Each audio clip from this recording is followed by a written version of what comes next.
Hello everyone. Today we will be discussing the newly appointed Interim Dean of the School of Humanities and Social Sciences, as well as the 30th anniversary of the Ambassador Program.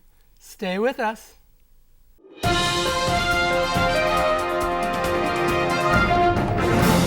Hello everyone, and welcome to this edition of LTV News. I'm Ben Zander. And I'm Jillian Santacroce. Let's get started. The wait is over. On Wednesday, March 11th, it was announced that Dr. John Cisco would be serving as the Interim Dean of the School of Humanities and Social Sciences, effective June 1st, 2015. Dr. John Cisco is a professor of philosophy. The Provost and Vice President for Academic Affairs, Jacqueline Taylor, says, "I am grateful that Dr. Cisco has accepted this interim appointment. Faculty and colleagues who nominated him for this role spoke to the respect and trust he enjoys from the faculty and expressed confidence in his ability to provide steady leadership during a transitional period." The current dean, Benjamin Rifkin, is stepping down to become Provost and Vice President for Educational Affairs at Ithaca College. Many students have gotten to know Dean Rifkin through his Wednesday lunch specials, as well as his advisement of the Jewish Student Union. Now, I'm quite jealous of my friends at Ithaca, who are gaining a fantastic faculty member. But Lions Television would like to extend a hearty congratulations to Dr. John Cisco on the position. The department will be in good hands. This year marks the 30th anniversary of the Ambassador Program at the College of New Jersey. The latest class has just been accepted into the program and assigned their pals, who act as mentors for the newly inducted ambassadors. In the 1985 issue of The Signal, the managing editor of the school paper described the ambassador group as a, quote, new concept in public relations for Trenton State College. Over the years, this public relations strategy has become more like a family than a school organization. What had once been the duties of the Trenton Orientation Program Services, the college ambassadors hold the responsibilities of working orientation, giving campus tours, hosting campus visitors, and providing student staffing at college programs. Over the years, the position has become more than a job. Sheila Fleischman, the assistant of the Dean of Students at the time, said, quote, "It's an honorary kind of group. People are selected after a competitive interview process. We are looking for people who have a strong commitment to the college and who have leadership and intersect well. We'll be putting people out on the line for Trenton State. Second semester freshmen and sophomores are eligible for the position. Students who apply must be in good academic standing and have a GPA of 2.5 or better. Lions Television would like to congratulate the newest class of ambassadors." We are now going to hear from Kate, who attended the Health and Wellness Expo last Monday on March 23rd. Thanks, guys. I'm here at the Health and Wellness Expo. Let's go and check it out. Can you tell us a little bit about your organization? Sure. AVI is an office on campus called the Anti-Violence Initiatives, and we focus on prevention education for power-based personal violence, which is sexual assault, domestic violence, and stalking. We really just want to get our name out there because a lot of people don't really know that where AVI is, which is Forcina 308, or what we do. So we're hoping that this, like the expo, will let people know the resources we have available on campus and know that we are here if they need any help. Could you tell us a little bit about what the Wellness Expo is about? Absolutely. So we brought in vendors from external and internal to just demonstrate different ways that you can be healthy, whether it's by taking care of yourself, your body, your mind. We also have some exercise classes going on, a wonderful labyrinth where you can take a time out and just have a mindful experience. And then we also brought in some pet therapy dogs, which I think are going to be a great hit. Can you explain to us a little bit about what your club does? So the Public Health Communications Club is within the Communications Department. And what we do is every week we meet to discuss current events in public health, and then we also run small campaigns on campus. So Mark now, who's also a member of the club, is going to walk you through what we're doing here today, which has to deal with catching up on your sleep and what happens when you don't get enough sleep in the morning.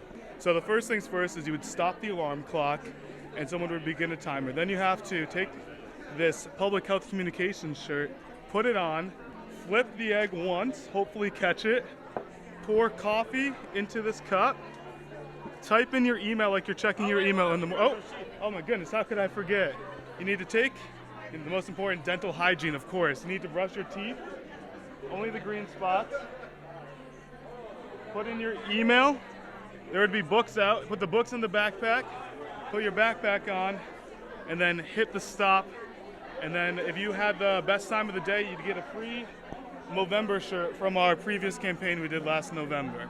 And that's the game. I am here with Ruth and her therapy dog, Riley, and she's just going to tell us a little bit about what therapy dogs do. Hi, we go to hospitals and we visit some sick people. We also interact with children, and we are attitudes in reverse. I came out to learn more about like stress and stuff because I do have anxiety, so it's nice to learn about more anxiety that other people may have. I think that it's just good to see the different organizations and how they promote health and wellness and different ways to get involved on campus. Thanks for tuning in. Back to you, Ben and Jill. Thanks, Kate. Let's get back to the remainder of our discussions. On March 24th, TCNJ's Department of Music held its afternoon recital series, Embracing Student Achievement. Twice a month, the department features a number of music students who are required to perform at least once per academic year. Music education majors usually practice for about 2 hours each day, with performance majors practicing upwards of 4.5 hours per day. They all practice in the rooms provided in the music building basement. Rarely do they practice in groups, except if they are to perform in some sort of ensemble.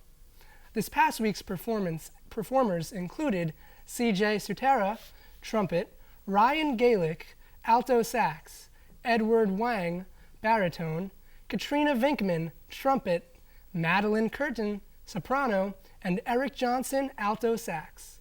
Freshman CJ Sutera says, quote, "It was a very nerve-wracking experience, but I'm happy to have done it now that it's over." And I must say, I'm quite happy he did it too, as he and the rest of the performers sounded great. The hour-long recital took place in the Mildred and Ernest E. Mayo Concert Hall and was a beautiful taste of the hard work and achievement by the music students. If you'd like to bear witness to the wonderful talent that TCNJ's music department has to offer, come to the next concert happening on March 31st. On Tuesday, March 3rd, students gathered at the library atrium for the National Eating Disorder Awareness Monologues, which was hosted by CAP's peer educators. Surrounded by others who could identify with similar personal issues, 6 speakers told their personal accounts of their battles with eating disorders to bring light to the fact that eating disorders are a form of mental illness. The speeches focused on a wide scope of topics, ranging from the chronologically telling their stories, while others wrote letters to their eating disorders.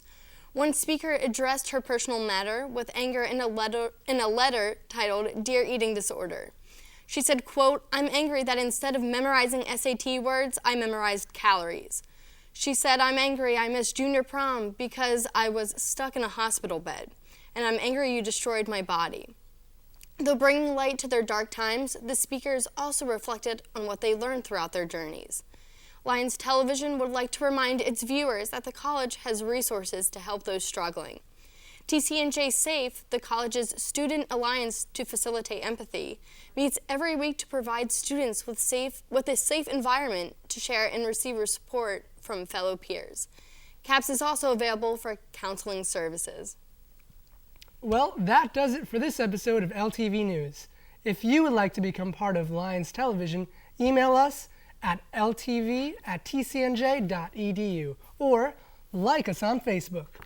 For all of us here at LTV, I'm Ben Zander. And I'm Jillian Sandercroce. Take care.